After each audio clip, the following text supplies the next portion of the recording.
Yesterday, at exactly 3:32 p.m., reports began circulating across multiple intelligence networks that North Korea's multi-billion-dollar defense partnership with Russia had collapsed. What was once hailed as a symbol of Moscow's wartime resilience has now become a global embarrassment, a case study in failure, deception, and geopolitical overreach. The $15.6 billion arms contract between Pyongyang and Moscow, signed in late 2024 under the guise of strategic cooperation, was designed to bolster Russia's depleted weapon stockpiles amid its ongoing conflict with Ukraine. North Korea had promised to supply Russia with thousands of artillery shells, ballistic missiles, and short-range rocket systems, most of them based on outdated Soviet-era designs, but re-engineered for modern combat. In return, Moscow was expected to provide Kim Jong-un with advanced satellite technology, energy assistance, and partial access to defense innovations that would modernize North Korea's weapons industry. But as daylight faded and the world's eyes turned toward the east, analysts confirmed what many had already suspected: the deal had completely fallen apart. The main cause of the collapse was the catastrophic failure of the North Korean munitions supplied to Russia. Ukrainian drone footage and intercepted communications from the Russian front revealed that a significant portion of these weapons malfunctioned, misfired, or detonated prematurely, endangering Russian troops and rendering large parts of the shipments useless. Out of the total weapons promised, less than 60% were ever delivered.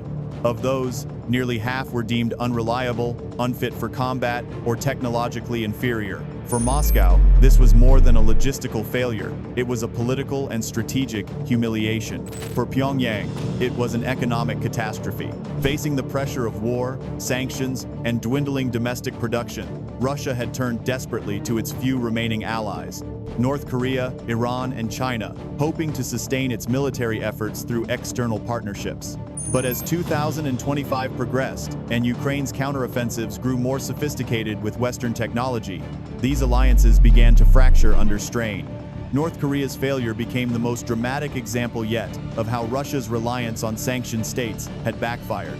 By 4 p.m., Western intelligence reports detailed how Ukrainian cyber units and reconnaissance teams had intercepted multiple North Korean arms shipments moving through the Russian Far East. Several consignments were traced from North Korea's Rajin port to Vladivostok, then further west toward Belgorod and Kursk regions, often targeted by Ukraine's long-range precision strikes. According to leaked European satellite data, nearly 40% of North Korean armaments destined for Russia were destroyed before reaching combat zones. Later, at around 9 p.m., Ukrainian intelligence publicly confirmed the success of coordinated strikes on depots in Belgorod, Kursk, and Bryansk, where batches of North Korean shells had been stored. These operations were supported by advanced electronic surveillance, satellite tracking, and cyber infiltration, showcasing how Ukraine and its Western allies had been monitoring the Pyongyang-Moscow deal for months.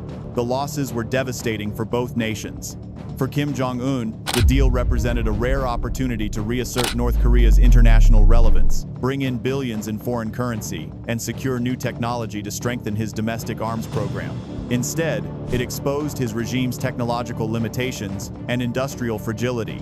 Reports from Seoul's National Intelligence Service indicated that Kim had immediately recalled top defense and logistics officials to Pyongyang for questioning.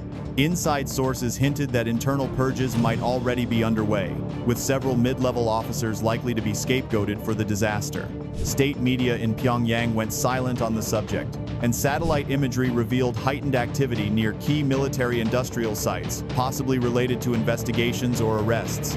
Economically, the fallout was severe. North Korea had diverted massive resources, manpower, and raw materials into fulfilling this contract. Factories in its main industrial zones had been running non-stop for months. Now, with the deal in ruins, those same factories faced energy shortages, halted production, and the sudden disappearance of billions in anticipated payments. Payments that were supposed to come partly in cryptocurrency and partly through oil and mineral credits from Moscow.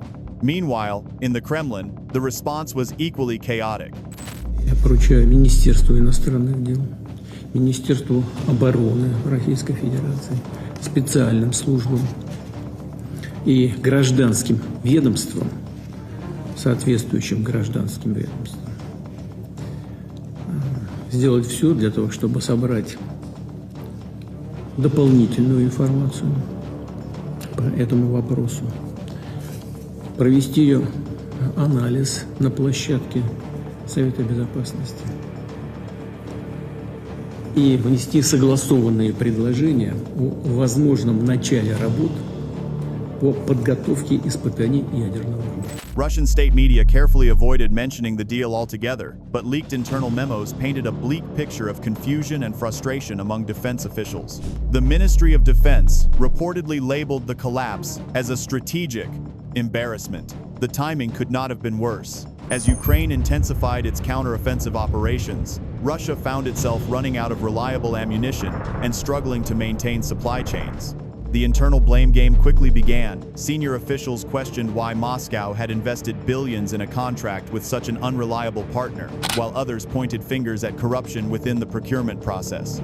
According to insiders quoted by European intelligence, the breakdown of the contract wasn't entirely North Korea's fault. Russian agencies had withheld partial payments and delayed technology transfers, citing the poor performance of the supplied systems. These financial and technological disputes effectively dismantled what little cooperation remained. Plans for further joint ventures, including satellite guidance projects, were quietly canceled. By 9:30 p.m., Ukraine's Ministry of Defense released an official statement, indirectly referencing the collapse. Foreign weapon supplies to the aggressor, the statement read, have diminished both in quantity and quality. Though no names were mentioned, the world knew exactly what that meant. That Ukraine had successfully crippled one of Russia's last major lifelines. The broader geopolitical implications were enormous. The Pyongyang-Moscow fallout signaled a weakening axis among authoritarian states that had tried to form a counterweight to Western influence. With this collapse, North Korea's credibility as an international arms supplier was shattered, casting doubt on future partnerships. For Russia, it highlighted a grim reality. Isolation had pushed it into the arms of unstable allies who could not deliver. At the United Nations, new discussions about tightening sanctions against both countries gained traction. South Korea and Japan convened emergency meetings to reassess regional security, warning that Kim Jong-un might resort to provocative missile tests to reassert dominance. China, meanwhile, observed from the sidelines, increasingly wary of being drawn into Russia's downward spiral.